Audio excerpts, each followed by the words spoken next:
Paul, it's great to see you again. Thanks, Steve. Good to see you. Well, you and I are a couple of old timers here in the business. I think you've been around probably even longer than I have, and you have an amazing amount of experience and wisdom. So why don't you give me the short version? Tell me a little bit about your background in the industry, and then we're going to be introducing our topic today, which is all about building synergistic teams. So tell me a little bit about Paul Blease. Yeah, Steve, I got in the industry at the age of 26, and I'm 67. So a quick math, it's around 40 years. And I've sat in many, many chairs. I was a financial advisor, a branch manager, a complex manager, a senior executive with two major wirehouse firms. And really for the last 25 to 30 years of that journey, have really done work in the top 10% of the industry, building out with Smith Barney, what many people may have heard of, the Smith Barney Institute, the first really comprehensive team training structure. And so at Smith Barney 30 years ago, I kind of was at the forefront of this whole thing called teams. There was very little work in that space. And so built out massive amounts of content, programming, actually built a coaching team within Smith Barney to help address those challenges that the top 5% face every day in terms of running a business, managing a team, leadership issues, communication issues, roles and response, all the things that encompass these complex organisms that we call a team. And so really that's where I've spent the majority of my career. The tail end of that, I've spent the last 10 years, a little over 10 years, rather than working exclusively with one major firm, I took all this kind of intellectual capital and joined Oppenheimer Funds, which is now Invesco, and built out an entire coaching and consulting structure within that. And it gave me an opportunity to spend a good amount of time in the independent and RIA space rather than just the wirehouse space. And it was an education for me. It gave me some insights that have really informed lots of my work over this last 10 to 12 years. And so it's been a wonderful journey. And that's kind of the short version of this odyssey. Well, one of the reasons why I wanted to have you on the podcast here, and this is actually going to be the first of a couple of episodes that you and I are doing, is that you do have a breadth of experience. So like you said, about 40 years in the industry, spent a lot of time on the wirehouse side, spent 10 years or so here working with a lot of the independents. So you've seen it from both sides. So I think this will be a eye-opening conversation. So like I said, we're going to start talking about teams. Okay. Oftentimes I like to start talking about a definition to make sure that we're all on the same page here. So how do you define a team as it relates to working within an advisory firm? That's a great question. And that's always where I start. We got to make sure the definitions are clear. In my career, I've really seen three types of teams. The one that I teach most consistently is what I call a synergistic team, Steve. And a synergistic team, that model applies to all channels. Then there's what I defined as the corporate team, which predominantly works or can work within the independent and RIA space. And then there's the team that really isn't a team, and it gives you kind of all the challenges and headaches of running a team with very little of the leverage. And I call that a working group. So to go through those briefly, a synergistic team is really the most efficient model across all platforms. And the model there is to place the clients at the epicenter of the team. And then the team all have subspecialties. They're all financial advisors. They came from various backgrounds, but they rather than having redundancy, they have complementary capabilities that they bring to that clientele. And probably the best example of that is a family office, a multifamily office model, or a really high-end wealth management office. And the idea there is when you look at, the really true high net worth client, which I would define as well north of 5 million, their needs require this multidisciplined approach because their financial needs are simply so complex. And that complexity requires all of these capabilities, and the team is the best way to marshal those capabilities and give a consistent implementation structure to those clients. So the synergistic team is that model. It doesn't mean that that team doesn't go outside itself for some situations, whether it's having an estate planning attorney or a trust officer or that type of thing. But the idea is for that high net worth group, that synergistic team has both the capability, the quality control, and the ability to deploy on demand that is very difficult to sustain with the traditional everything goes outside of the pure portfolio management team. So that's the synergistic model, and there's incredible leverage there, and it's a very high demand model. Again, probably the closest example of that is the family office. From there, you go to the corporate team, and this was, quite frankly, Steve, something I was aware of, but it really opened my eyes when I came and started working extensively with some of the top RIA and independent channel teams. And the corporate team is where you're building out, in effect, a really sophisticated branch system, right? Where you've got someone who has some unique value, whether it's portfolio management value, infrastructure systems and support value, that then says, look, if you attach to me, you're going to be able to leverage my capability and do more of what you like to do. And that is really, if you look at it, and I've seen, one guy from one of the independent channels had 85 people, financial advisors around the country, plugging in to his ability to blueprint structure, systems, administration, operations. Is, quite frankly, for those of you that have been around a while, is how Sandy Weil originally built Shearson/Smith Barney. Sandy had the best back office of any wirehouse in the country back in the 70s.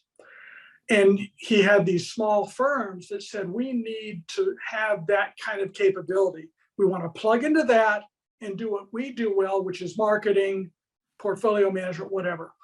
So that corporate model, that's why I call it corporate, because it looks a lot like a corporate structure, can also work predominantly in the independent RIA channel because you have enough comp structure that you've got the high percentage comp structure that you can shave that down to make a profit and still leave those that plug into your infrastructure enough revenue to make it profitable for them. That model breaks down for the most part in a wirehouse space because there's just not enough percentage take on a given piece of revenue to do that effectively. So those are the two models that I've seen work really effectively. One, the synergistic team works regardless of channel, and the corporate model works best in the RIA independent channel. And then there's the working group, which is kind of the worst of both worlds. And it's where you basically bring in people to do what you do, right? It's like, we need more hunters. So we're going to hire 10 hunters. And no one's specialized. No one has any kind of accretive contribution. They simply all kind of go out and we figure more is better. More bodies are better, more revenue is better, regardless of the profitability of that revenue, the growth of that revenue. It's an acquisition, fold it in and go after the next acquisition. That over time, without some overarching theme, is challenged. It usually becomes either unprofitable or contentious or both. So those are the three kind of models of teams. Okay, so let's dig into the first two a little bit. The first one is the synergistic team. Tell me, what are the different complementary roles that you would typically see that make up a synergistic team? Great question. So the roles really pivot off the clientele. So what you want to do is you want to look at your clientele and look at the issues that consistently come up, not just in a singular situation, but usually multiple situations, and need to be addressed consistently over time, and have someone within the team that subspecializes in that space. So I'll give you a couple of good examples. So if you've got a really super affluent clientele, some of the more common things you're going to need in that space is you're probably going to need someone who's really, really good at the basic structure of estate planning and leveraging things like trust services, all of that. So you're going to want someone that's capable of coming into any situation with a sophisticated client and spotting the challenges they may have in that area 100% of the time. They're the ones that they see everything in that space. And they have the solutions available about 80 to 90% of the time that they can actually address and implement. And they only go outside that team when that expertise is in that 20% area where you either need someone who's licensed to do that, like an estate planning attorney, or someone who really that's all they do, and they can see things that even that specialist within your team might miss.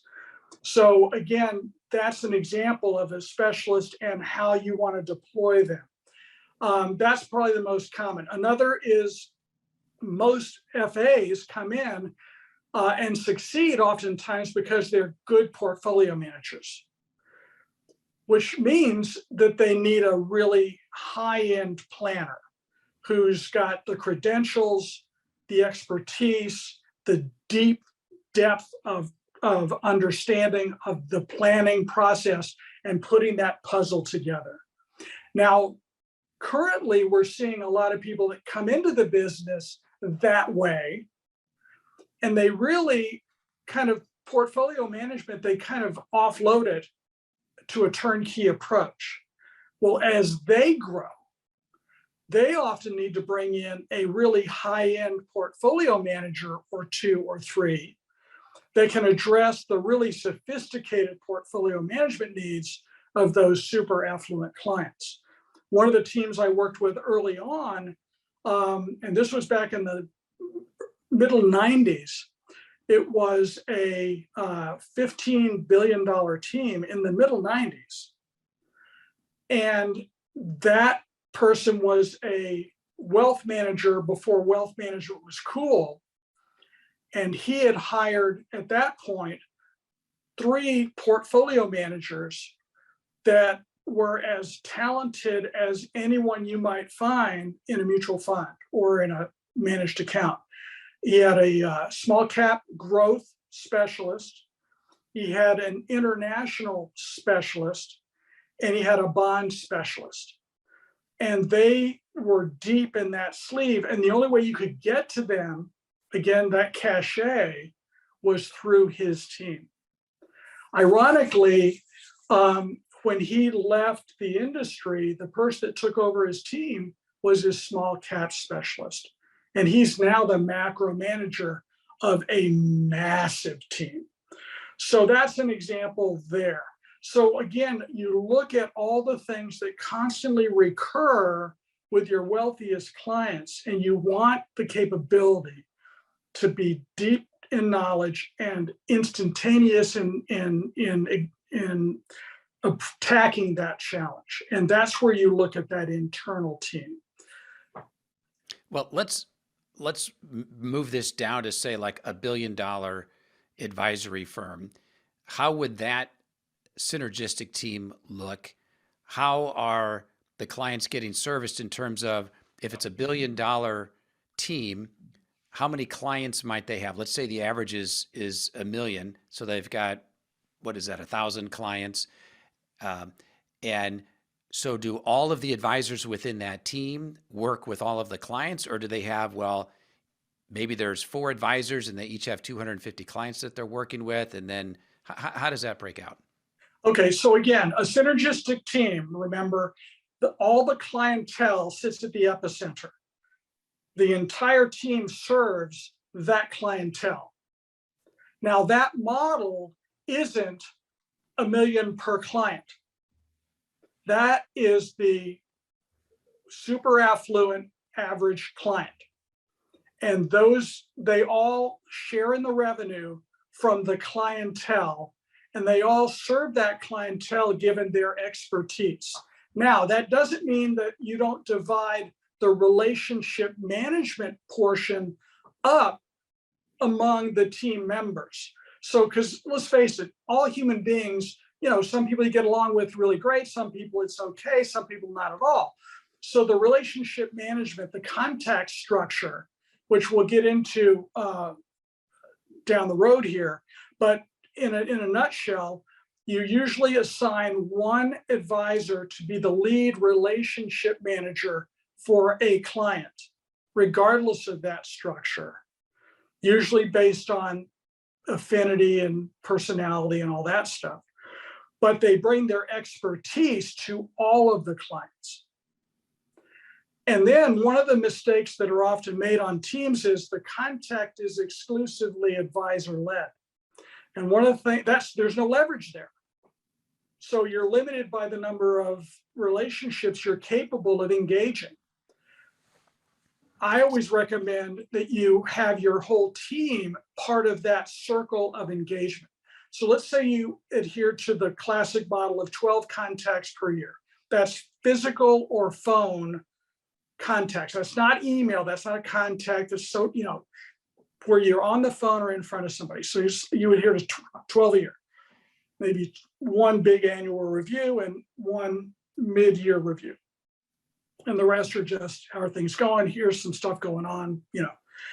That 12 contact model should filter through the primary relationship manager, potentially a secondary relationship manager, a staff person or two that's involved with that client, a portfolio manager, right?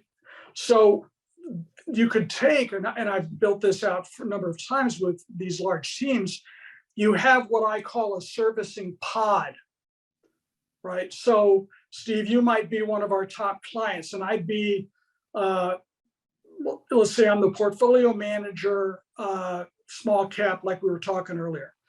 I might be part of your circle of engagement, and I might speak to you, given your asset threshold, twice a year, me.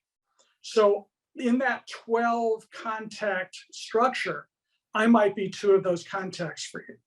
Right. I guess my question is, if I'm the client and I'm going to get 12 contacts a year, let's say I want to initiate one of those, who do I call? Do I call the same relationship manager each time and then they funnel me to the right person? Or Yes. Do I call the portfolio manager directly because I got a question about my small cap? I guess that's the big question is, right, who do I call? Right. So with these servicing pods, there is always a relationship manager, a support staff person that runs point on that relationship, potentially a portfolio manager, and others within the team. So you will know that, let's just say it's, Bob is my support staff person for this pod and you're in that pod. Then you'll know, I have a question on X. You call that person and they get you to the right person, rather than you trying to guess who it might be. Right. Because depending on your question, the portfolio manager might be the right person, could be the primary relationship manager might be the right person. But that point support staff person is going to know where to funnel you depending on your question. So that's very similar to even a sole practitioner model. You don't call the advisor, God willing, you call the staff person and you say, here's what I need. And they know whether they should deal with it or someone else should. So a couple of questions there. One is, if again, I'm the client, I'm talking to my buddy and he asks, well, who's your advisor? Am I going to say it's this team? Am I going to say it's my point person at the firm? How am I going to answer that question? Most people, if once they understand this model, and quite frankly, that's an enlightening question, because too many teams have what I call the pyramid team, which is the big advisors on the top of that team, and it's promoted as, it's the Paul Blease's great team. And they're out there and they're promoting Paul Blease is great, and all these people support Paul Blease because I'm great. And so those clients are going to be like, yeah, I'm on the Paul Blease is great team. That's death, because what that does is that means that they think that you are the only person capable of addressing any issue they have, because obviously you're Paul Blease and you're great. And I talk to these team leaders oftentimes, they're like, I can't get off the phone. I don't know what to do. It's like, well, tell me how you introduce your team to a prospect. Oh, that's easy. I tell them, look, I'm the apex of Paul Blease's great team. I'm the smartest guy in the room. And I'm like, well, there you go. You just told the guy nobody can deal with anything but you. And you wonder why they only want to talk to you. Promote the team, promote that infrastructure, promote the capabilities of your people and that structure to address the complex needs of the client. They shouldn't be thinking Paul Blease. They should be thinking XYZ team, they take care of me. Okay. And then the second question is, if I want to make a referral, who do I tell my buddy to contact? And that's easy. It's, you talk to your buddy and say, I've got a team that takes care of every financial need I have. I've never slept better. I've never felt better, blah, blah, blah, blah, blah. Guys, like, I want to check that team out. Who do I call? You'd probably refer them to call your relationship manager. And that relationship manager will do a preliminary discussion and, bring in the appropriate people and set up the meeting. Okay. And if we're talking a brokerage environment here, is that relationship manager securities licensed? Yes, always. Okay. All right. So let's move on. So we've got this team. Tell me a little bit about when we should be forming teams and how do we decide when to add a new team member? Great question. Great question. One of the flaws that I see out there is that we have an industry that kind of lives by the mantra, when in trouble, throw a body at it, right? I can't count the number of calls. Paul, we're overwhelmed. We need more people. I'm like, to do what? Service the client. I'm like, in what area? I don't know. And it's like, wait a minute. Before we start throwing bodies at the problem, let's see if we can fix our structure, some of our systems, our engagement model. Let's look at how you engage your client and see if there's some things you're doing that we could fix that would lower the water table and allow you to actually breathe again. Because that's an easier, less complex, and frankly, less costly fix. So let's look at your business and all of its infrastructure and systems and processes And let's see if we can get some bandwidth by tightening that up, because that might solve the problem.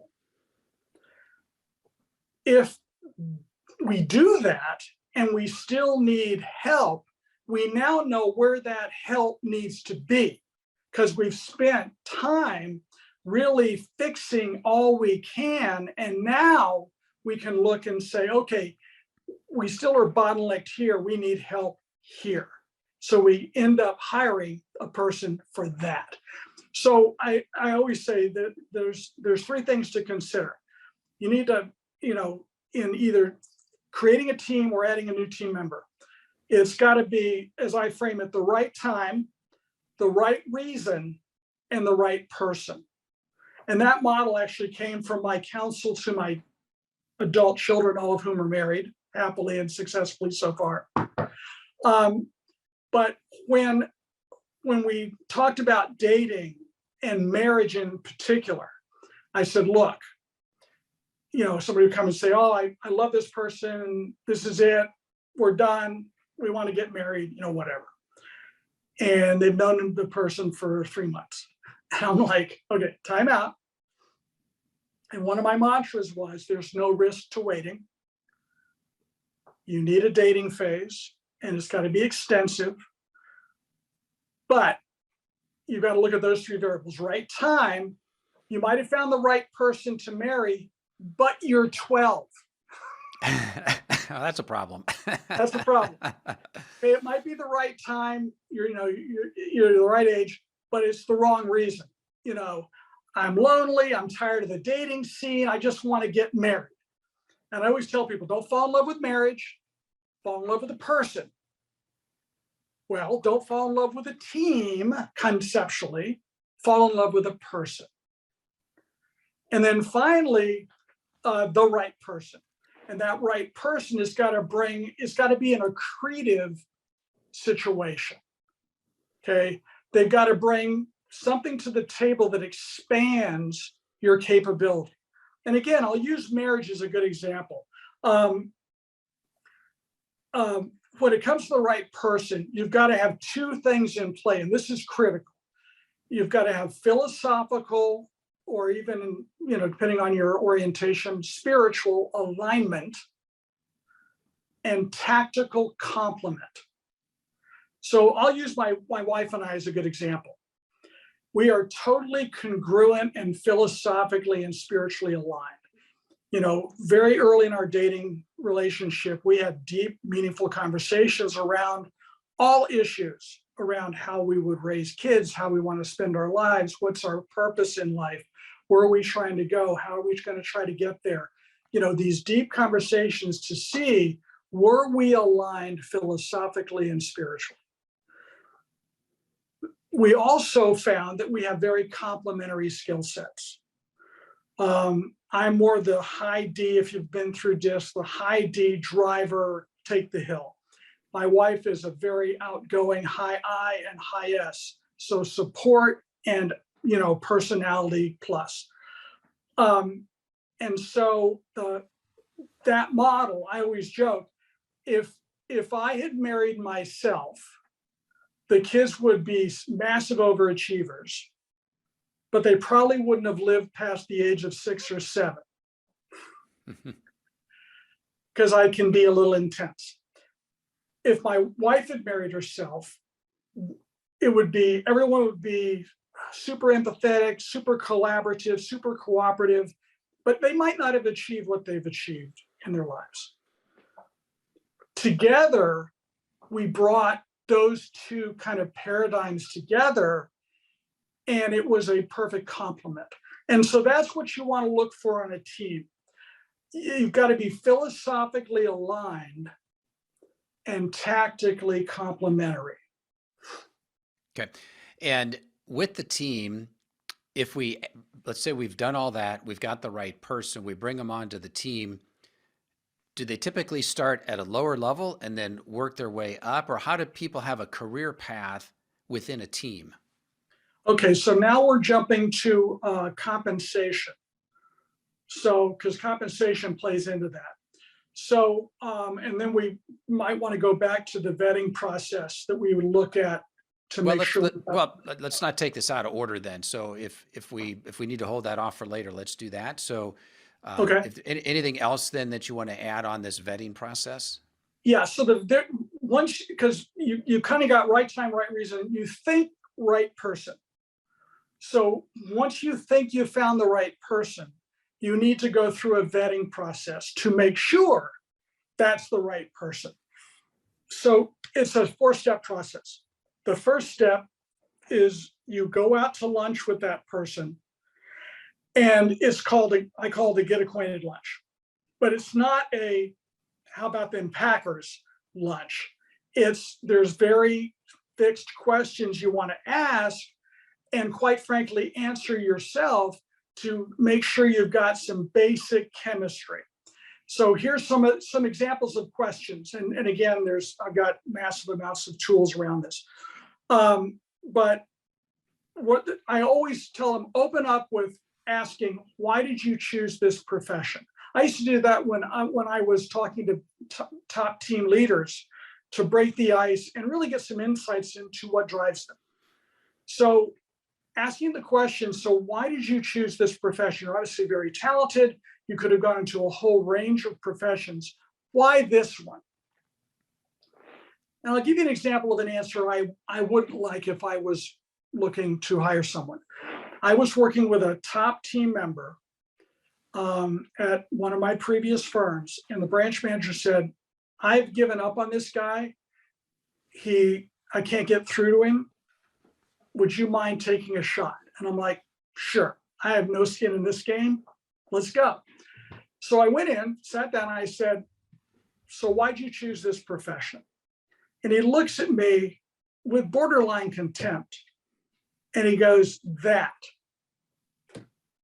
And I go, that? I said, what, it beat hitchhiking? What's that? He goes, that, behind me. And I look and I go, he had a picture of a big ship. And I go, the boat? And he goes, no, the yacht. I said, oh, tell me more. He goes, that's why I'm in this profession, because it gives me that lifestyle. And I stood up and said, God bless you. I can't help you. And walked out and closed the door and went to the branch manager and said, good luck. Yeah. Well, how many yachts can you ski behind, Paul? There you go. There you go. And that's actually the first thing that went through my head. So Yeah. that's an example. You start to understand a little bit about the person that you're bringing. And that's a good example of lack of philosophical alignment, right?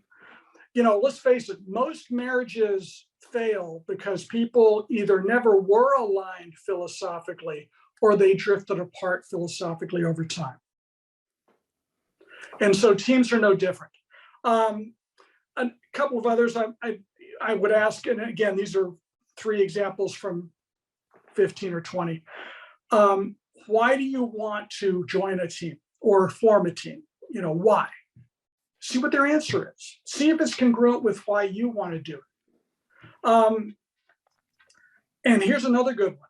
And I used to do this. I say, if I could hand you a wand and you could spend your day doing the 3 to 5 things that have the greatest impact on your performance and for which you have the greatest passion, what would those 3 to 5 things be?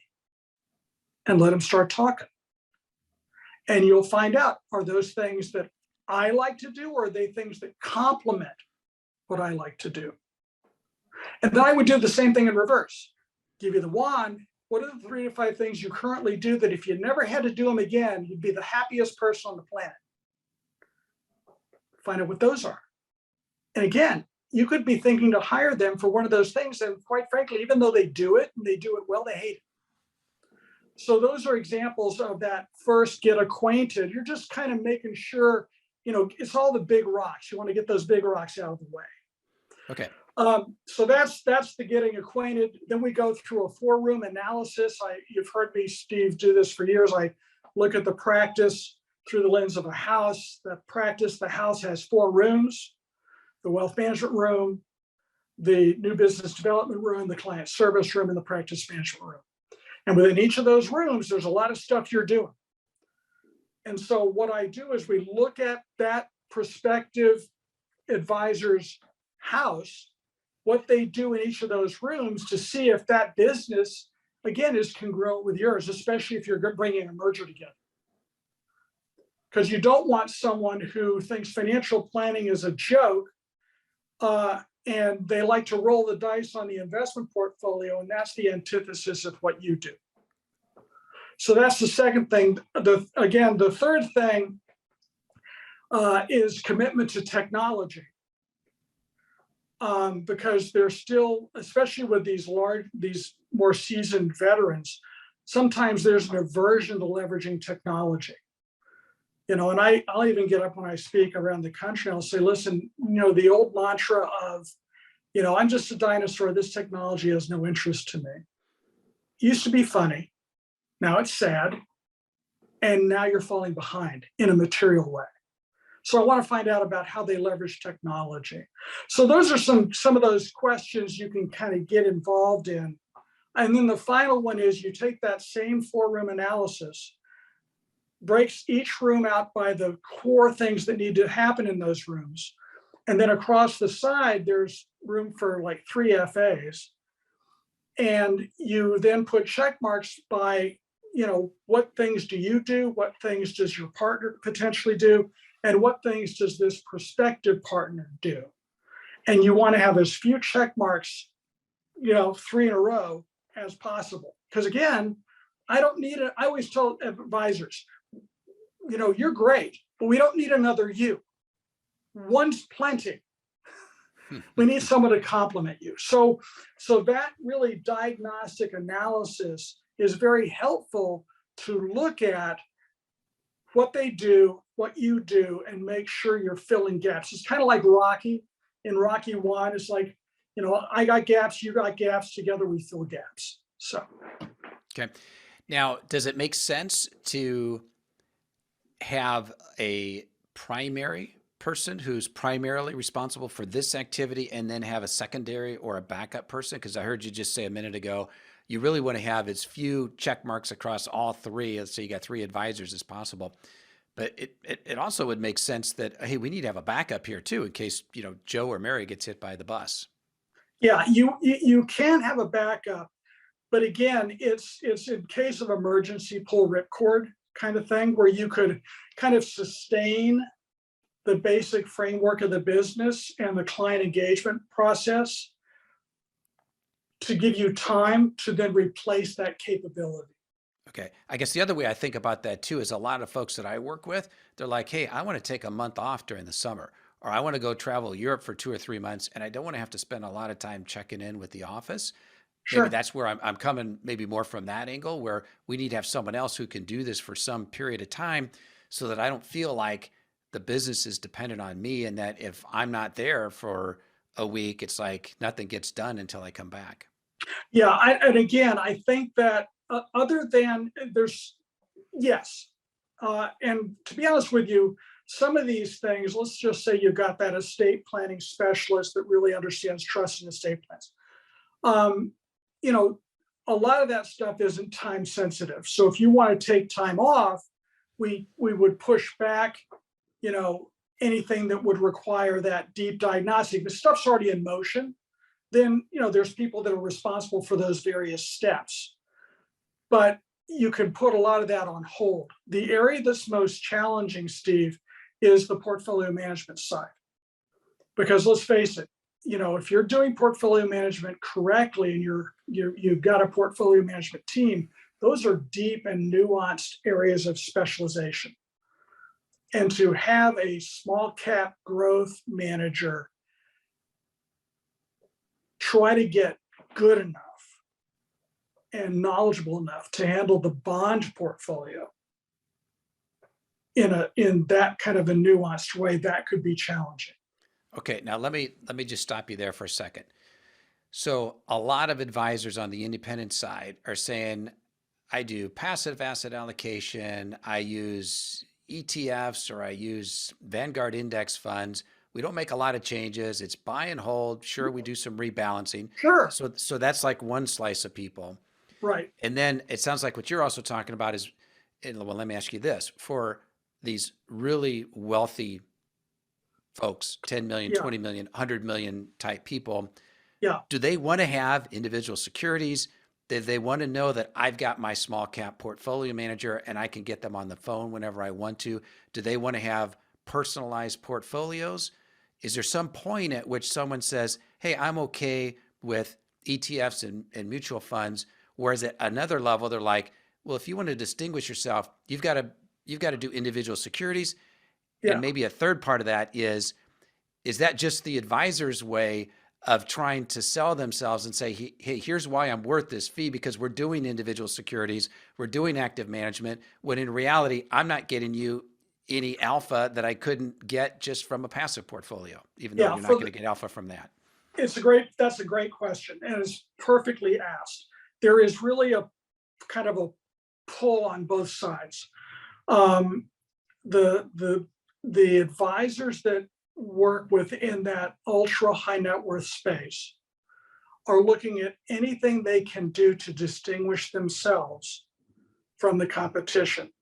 That should be predominantly white glove, concierge level, multi-dimensional wealth management. And I'm talking like concierge level. But they also recognize that these wealthy clients, and that's the flip side, talk to their other wealthy clients, not necessarily the teams, but just in that ecosystem. And they end up talking about, this private equity firm is just killing it. It's been such a great run. And they're like, well, I've never heard of that. So there is this kind of pull on both sides when you get to that level. And it can and does create a level of alpha when deployed as part of a complementary structure. And you oftentimes almost always see, even with super affluent clients, they've got a base of, high-end individual portfolio managers, like, that in a whether it's consulting group or whatever, the model is, the privately managed. Then you go from there to individual securities that they may have fallen in love with and should probably own. And the nice thing about individual securities is, if you hold Apple for 30 years, that's most of that's tax-free growth, right? We don't think about that often. When you own a managed account, you're executing taxable events every year. So there is a place for individual securities, if nothing else, for leverage and tax purposes. And then you add on top of that some of the more sophisticated products that are out there that are in the media, and there's not a high net worth person, probably even regular person, that isn't going to say, what do you think of Bitcoin? What do you think of NFTs? So you've got to be able to address those questions, sometimes in fact deploy to those issues, and sometimes disabuse them of their kind of fantasy world, which I think Paul Blease incorporated here. I think the NFT thing is going to make the tulip bulb scenario look like it was a drop in the bucket. So yeah, Paul, so that's, yeah. Remember, you're talking to a guy who has another podcast called The Digital Money Advisor. Yeah, and I think that the blockchain and I think those kind of things are viable. But I think the NFT, remind me when we conclude this, I'll send you one of the cutest video clips I've ever seen on NFTs. It's very cute. But to me, the jury's out on that concept within blockchain. Yeah. NFTs are clearly a different animal, and they're they're not necessarily so much an investment as they are a cultural phenomenon, and a lot of psychological things that go along with that, but that's for another conversation.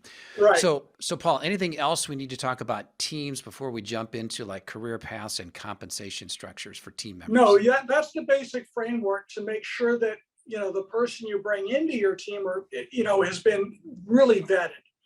because too often I'm like, why'd you hire that person? Well, we worked together for 5 years in the office and we play racquetball together and we really get along. I'm like, well, that's great. You've got a good friend. That doesn't mean they should be a team member, right? Let's go through and make sure that that team member works as well as your friendship does. Okay. All right. Well, then let's talk about career paths, because that's a conversation I get into often with advisors. Is if we have someone who is, let's say, relatively new to the industry, they're starting out as, let's call them a paraplanner or an entry-level financial advisor. How does someone like that fit into a team, and how do they grow over their career within a team? And how do you think about compensation along the way? Okay, so everything kind of pivots off of compensation. That drives the evolutionary model, at least up front. So when you bring someone into your team, going through what we just described, you have a slot conceptually for them to fit within your team, right? You've done all the vetting, but you don't know it's going to work till you start working together. Does that racquetball friendship and the specialization and complementary skill set actually work as a business rather than just a friendship? So the compensation starting point is what I call a dating model, right? And as I said earlier, the dating framework needs to be at least 18 months, preferably 24, no more than 36. So that's your timeline to date before you marry. The dating model, comps wise, drives the model. So the dating model, think of 3 circles: yours, mine, and ours. So in one of those circles is all of my business. In the other is all of your business. Let's say you and I were kind of coming together, Steve. And then there's our business that we're going to work on in the dating phase. So I still get all the revenue from mine, you get all the revenue from yours, and we populate that ours model with probably 2 types of clients. Clients that we think initially, and they're usually like B or C level clients from either book, that we put into the joint book and began doing with those clients what it is we think we're going to do together as a team. So we kind of work out the kinks, bring in introductions, all those things. And any new clients that either person attracts goes into the our team. And so you start to run with that model. And what you're going to find is there is synergy. We complete each other's sentences. It works well. Clients love it. There's leverage. We're getting more assets per client, yada, yada, yada. And over time, you'll see the vision we had going in is materializing. Now, it normally, like I said, takes about 12 to 18 months minimum to really have enough data points to know that. If after 3 years you still don't know, you actually do know. Right. Right. Well, it's not going to take 3 years either. Right. So, and I used to joke, about this. It's like, I see so many teams where people will try it out for 3 months. And it's like, this is great. This is perfect. We get along great. Boom, let's put it together. And I'm like, look, when I was dating, I could fake Cary Grant for 3 months. But I could fake it. It's like, oh yeah, very sophisticated. If you're with me for more than 3, 6, 9 months, you're going to find this guy ain't even close to Cary Grant. Forget the looks. I'm just talking about the demeanor. Okay. It's like, you can't fake that, but early in any relationship, you're always on your best behavior. And it's like, you don't know that that's the true behavior until enough time passes. You get 9, 12, 18 months under your belt, and you're going to see people in different levels of stress, all that stuff. And you're going to know, okay, this works. So that's the kind of the model. And then once you get to that point where you both agree there's synergy here, then in a synergistic team, you pull all the businesses together and you create splits that replicate income. So let's say you and I are considering forming a team. We go through that process. When we came in, I was doing $1 million, you were doing 500,000, whatever. We get to that point, we bring the whole team together and we end up with a 70-30 split. And you end up making in revenue what you made, and I end up making revenue what I made. But we now have a team where all the clients are our clients. Because the alternative is extremely dangerous, and I've seen this more often than I would like. And it's where, and I won't give the person's name. He's a dear friend. He was speaking years ago at the Winner's Circle, which was R.J. Shook's original concept before Forbes, which actually was after Barron's. So, and this guy who was with our firm was speaking about compensation, because he was a huge producer. And basically he had this like Venn diagram on all of the ways people got paid depending on the client and what they did and growth and all this stuff. And I looked at that thing, I was like, I feel like I'm looking at quantum physics charts, And so he got off the stage and he saw me, he said, "Hey, Paul, what's going on?" So what'd you think? I said, I love you, but everything you said up there is death. Totally wrong. So what do you mean? I said, you are forcing your team members to look at a client through the lens of how do I get paid on that client? And you've got some of your team members who make 100% on this client, 50% on that client, 25% on that client, 10% on that client, and nothing on that client. And now that client needs me for whatever reason. And I make 10% on that client, 100% on this client. I wonder where my focus is going to be. You are fracturing your team through nothing more than comp. And he goes, "It's so funny you say that." He said, "We have had drag out battles around just that for the last 5 years. And I always thought that was creative tension and I was driving productivity." I said, "No, you're fracturing your team." So went through the whole logics, looked at what he was doing, brought the whole thing together, recreated splits that recreated income. And now everybody had the same percentage on every client, right? So if I was, say I was one of the junior partners, my cumulative split, when you added all that up, might be 7%. Well, I got 7% on all clients. And if I was, so that keeps the team focused on the clientele. Right. Yeah. And so that's a synergistic model.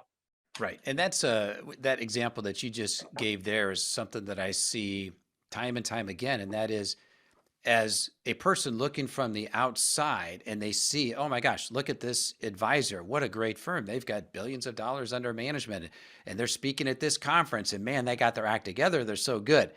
But I've been on the inside of a lot of these firms, and I can tell you what it looks like under the hood in many cases is very different from what it looks like on the outside. And I think you just gave a good example of how that is the case. And so oftentimes there's lots of room on the inside. So another question I want to ask you related to this is, what happens when someone is not pulling their weight? I've seen so many partnerships and so many teams break up because one person feels like, well, I'm doing all the heavy lifting and I'm bringing in all the new business and you're just coasting off of my success here. How do you deal with that? And how do we make sure that we don't have those kinds of issues? Or when we do, how do we address them? That's a phenomenal question, Steve.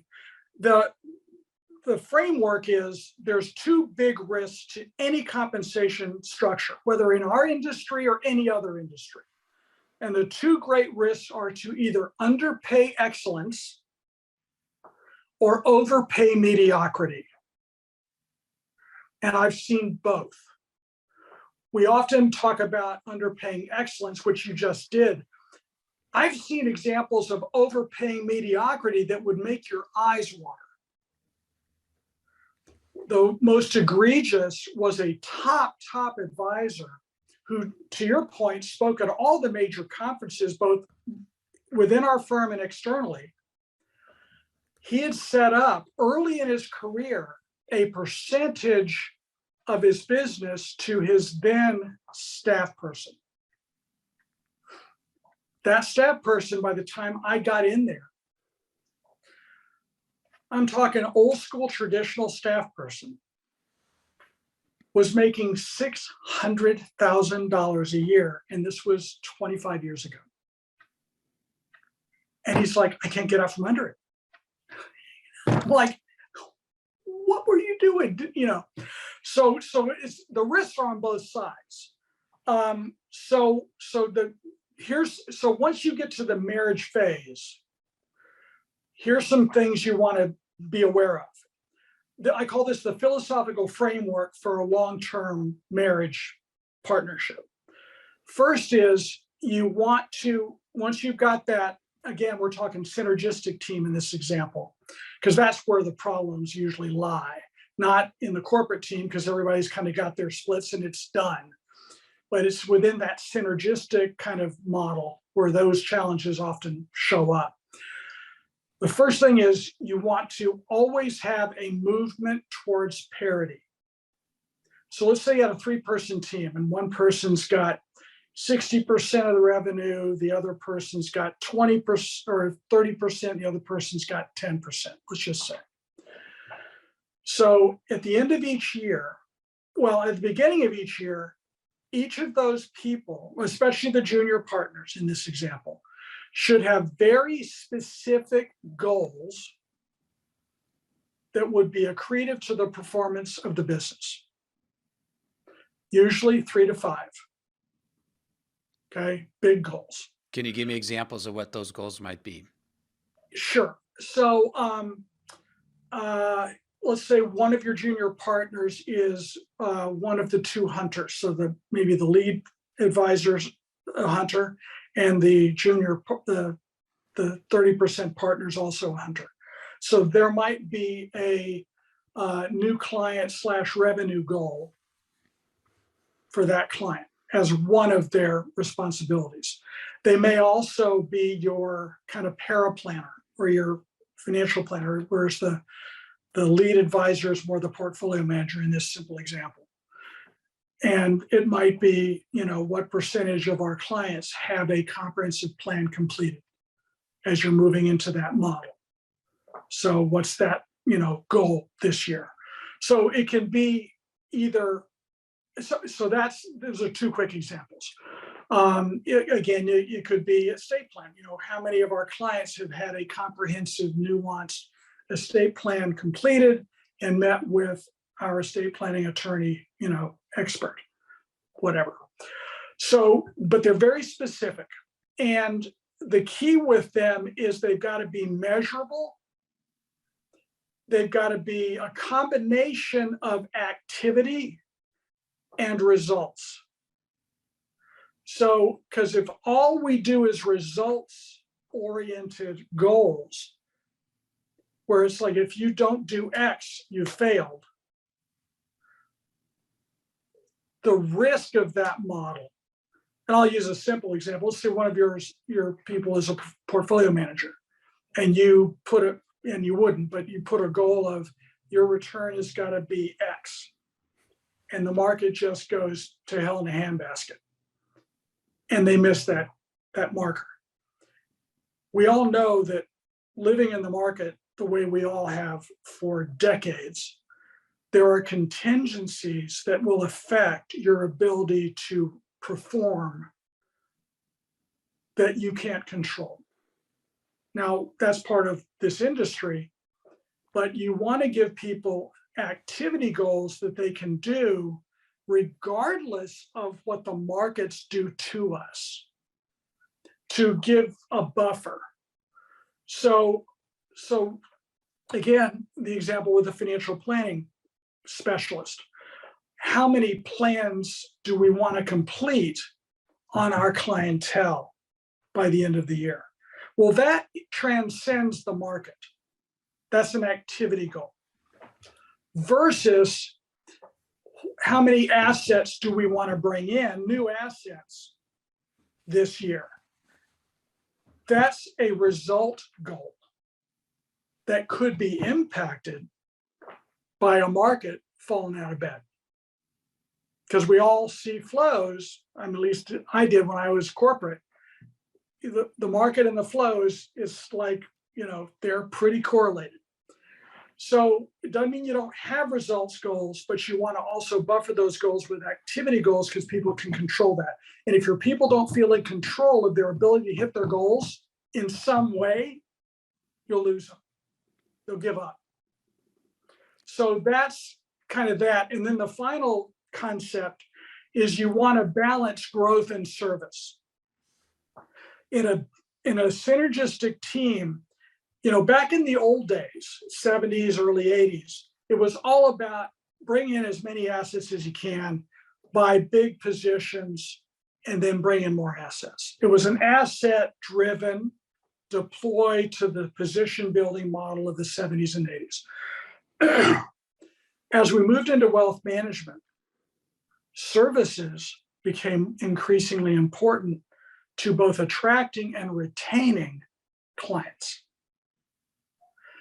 And so one of the things I think it's evolved since I began doing this 30 years ago in this area when I got out of production, is that now you don't see as many people that are myopically focused only on gathering assets and deploying the assets. But there's still some that do view that as that's what we do.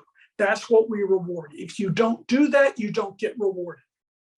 And I've told advisors that have that mindset, I said, if you do that and you don't reward a high service, high touch, fully engaged wealth management structure, as good as you are at attracting clients, they're going to go right out the back door once they get a taste of your experience over the next 2 to 3 years. You need to incentivize enveloping those clients with a high touch, comprehensive wealth management structure that retains them in spite of oftentimes the volatility in the markets. So that's the model. I wanted to go back to something you said here a minute ago about the movement toward parity. I want to make sure I understand what you meant by that. Did you mean, in your example, you said we've got one person at 60%, one at 30, and one at 10. Do you mean movement toward parity is 33 and a third, 33 and a third, 33 and a third? Is that what you mean by that? Yes, but there's a caveat. Okay, you may never reach parity. Right. Depending on the age of the senior advisor and the length of time that you have. It's kind of like the horizon. You want to be moving towards the horizon, you may never get there. So the idea is when you have those 3 to 5 things that are my assignments for this year that will have the greatest impact on the team's performance, if I hit those, and again, I've got a grid that goes through this, you can achieve that at a 1, 2, or 3 level. 1 is outstanding, 2 is average, 3 is didn't meet the mark. Numerically, if I had 3 responsibilities and the top score would be a 3 is great, 2 is average, 1 is poor. So if I got a 9, I would get a 1% bump next year. If I hit, let's just say a 6, I might get a 25 basis point bump. And if I hit below a 6, I would get no bump for the next year, as an example. And so then in that example, you would have the 60%, 30%, 10%. It might go 59, 31, 10 in this example. or it might go 58, 31, 11, depending on what happens. So again, it's very incremental, but it says your ownership within the business increases as your performance materializes in all the things we need to do. So that's how you retain really talented people, is they have a direct ownership stake that increases as their impact on the business demonstrably also increases. Okay. So we've got this team. Now it's one thing to have a team versus a bunch of individuals who are superstars in their own right that are maybe supposedly in this team, but how do we get a bunch of people who are great individual superstars to actually function as a team? And then maybe related to that, what role does having team meetings play in that? Yeah, team meetings, are critical. It's kind of, I view team meetings as conversation. And I always ask team members, when was the last time you had a weekly in-depth strategy meeting? 1989. Okay, well, how's that working for you? To me, a team meeting is a conversation, an important conversation. It'd be like asking you, when was the last time, you had a really meaningful conversation with your spouse? About 4 years ago. Well, I should look at your watch. Exactly. So yeah, team meetings are critical. So there's really 3 critical team meetings you have to have if you're going to perform. And the larger the team, the more critical this becomes. And I've heard advisors say, I talk to my people all day, every day, going through the office. I'm like, no. That is not the kind of conversation I'm talking about. That's like saying, I see my spouse every day in the house. We ask how the kids are doing. We say what's for dinner. We want to go see a movie, but we never have anything meaningful to talk about. It's all tactical. And that's fine as far as it goes, but it tells me a lot about the relationship. So let's go through the 3 critical meetings. The first one is that type of conversation. It's a daily huddle, but it's a very purposeful, tactical conversation. A daily huddle, and visualize, I use the term huddle because I want you to picture a huddle, like in football. And think of in a huddle, you get together with all your team members and you talk about, okay, what's the next play? Break, go do your assignment, right? That's a daily huddle. You get all your team members together once in the morning. You go around the horn, talk about what are we doing? What are the big issues today? Who's coming in? Who's responsible? What? And then you go around the horn. What are you working on? What are you working on? What are you working on? So everybody gets a sense of what's going on, because it allows you to say, well, is nobody preparing our portfolio analysis for Mrs. Jones who's coming in at 3? Well, I thought you were doing it. Well, I thought you were doing it. I didn't know, So it allows you to make sure nothing falls through the cracks. You do it every morning. It should take no more than 8 to 12 minutes. It's a quick heads up. What are we working on? What are the big issues today? Break, go do your jobs. It reduces redundancy. It fills gaps. People feel empowered. They can, if they're over capacity, they're like, I'm swamped. I just can't get to that today. I'll take care of it. I got it. Today's not as bad for me. So you get all of this kind of collaboration in those daily huddles. So that's a daily huddle. Then there's the weekly strategy meeting. If you're going to evolve as a practice and a team, it only takes place systemically by having weekly strategy meetings. That's where evolutionary change occurs. Weekly strategy meetings are comprised of benchmarking. Where are we strong? Where are we weak? Capacity constraints. What's causing our capacity constraints? Is it some individual being overwhelmed? Is it a lack of leveraging technology? Is it too many clients? What's causing any capacity constraints? And let's surface that and come up with a solution. And it's designed to really enhance the practice. We're not retooling the practice. We're trying to make incremental enhancements to the business over time. And it's an accountability mechanism. Last time we met, your assignment was X. Where are we on that? So those weekly strategy meetings are exactly what they sound like. They are strategic. They are analyzing the business, deciding what are our priorities, assigning responsibilities for those priorities, coming back together, reporting and asking for help, insight, whatever, to help move the enterprise forward. Those are strategy meetings. The reason most people don't have weekly meetings is because they don't have daily huddles. And the weekly meeting becomes a gigantic huddle where we go in and we're like, what's going on? Well, Mrs. Jones is driving me crazy. Oh yeah, well, yeah, you think Mrs. Jones is bad? What did I tell you about Mr. Smith? And you get into all this kind of, it's like, this is the biggest waste of time I've ever spent in my life. Meeting adjourned. The daily huddles are tactical. The weekly strategy is strategic, therefore the name. If it turns into a bunch of tactics, you've lost it. And then there's the semi-annual developmental meeting. And this goes to your initial question on this, Steve, which is, the risk of not retaining really talented people. There's a comp element, but there's also a growth element.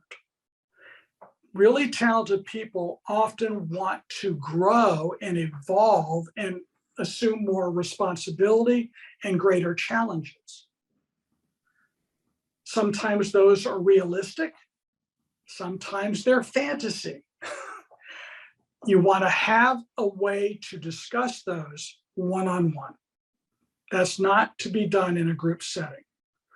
So I recommend semi-annual developmental meetings. So this is where the team leader or leaders divide and conquer both advisors and staff, and they go to lunch every 6 months and talk about the following types of things. Again, this is at lunch. Why? Because you want a relaxed, conversational, relational environment. We all know there's a difference between inviting someone into your office or even to your conference room and having a conversation versus breaking bread together over lunch. So you want a relaxed environment, and quite frankly, for your team, they probably appreciate you taking them out to a nice lunch, paying the bill. It relaxes everybody, and you can have really good conversations. And here's the kind of things you want to cover in that. You want to talk about, okay, you sit in a unique slot in our team. What can we get better at? What do you see from your vantage point that we're kind of missing it and we could get better? What are your insights? I need your insights. What do you see? And then you shut up and let them talk. Because they're going to see things that you can't, because you're coming from different vantage points. And you need that feedback loop.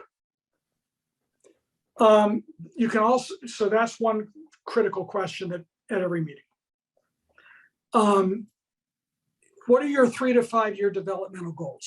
Where do you see yourself in 3 years or 5 years? Pick your number. If you could wave a wand, what would it be? Where do you see yourself? And this is where you can surface realistic goals and developmental needs and fantasies.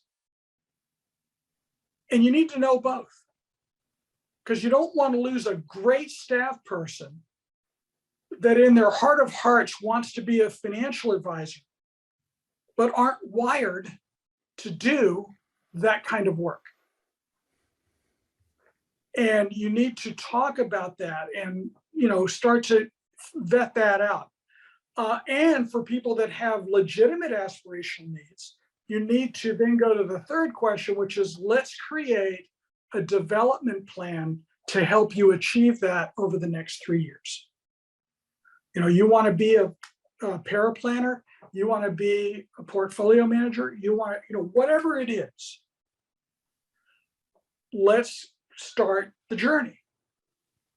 And you together collaboratively come up with a plan to help them get on that track.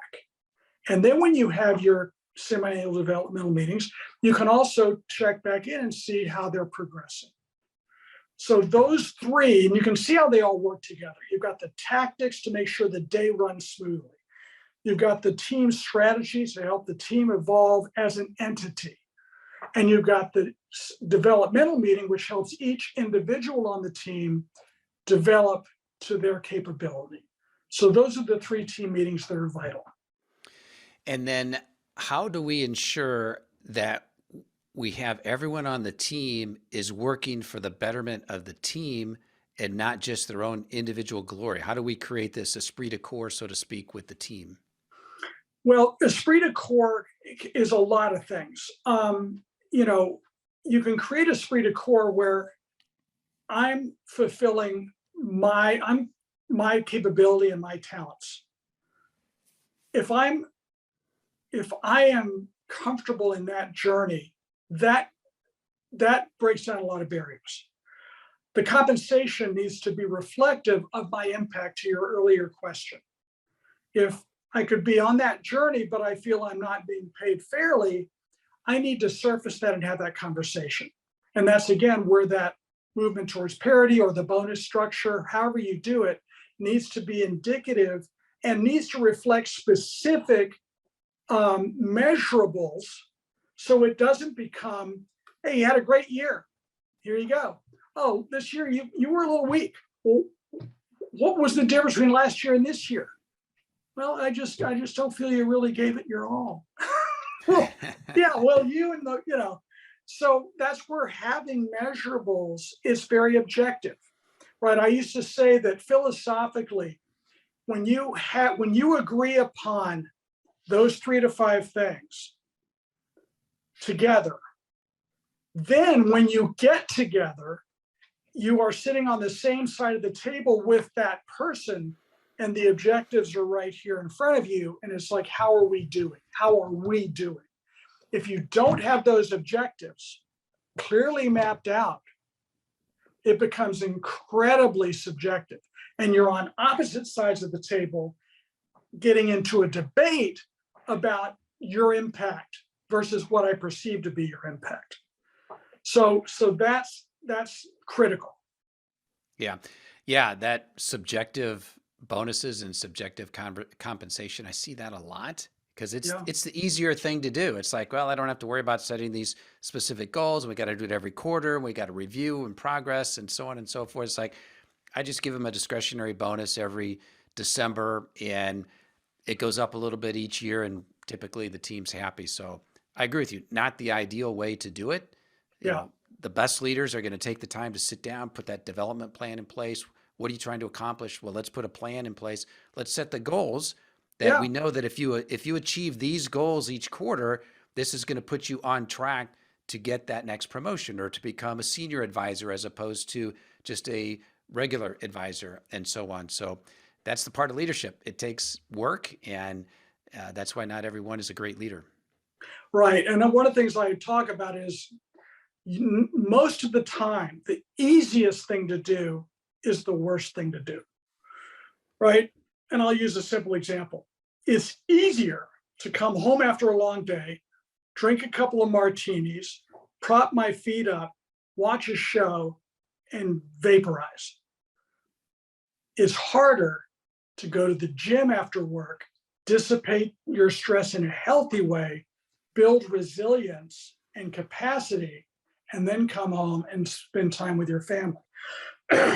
Easy almost always is a red flag to failure. Right.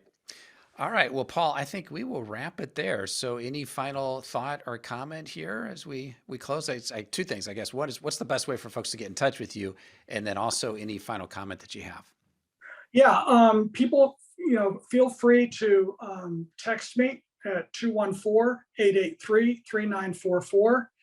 And I'll do the best I can to, point you in the right direction. So that's probably the quickest way to get to me. All right. Well, Paul, thanks for being on the show today. Look forward. We're going to record another episode here as well on succession planning. So, folks, make sure that you are subscribed to the podcast here between now and success. Tell all your friends about it as well. And appreciate you taking some time to be with us here today, Paul. Thanks, Steve. I've really enjoyed it. Take care.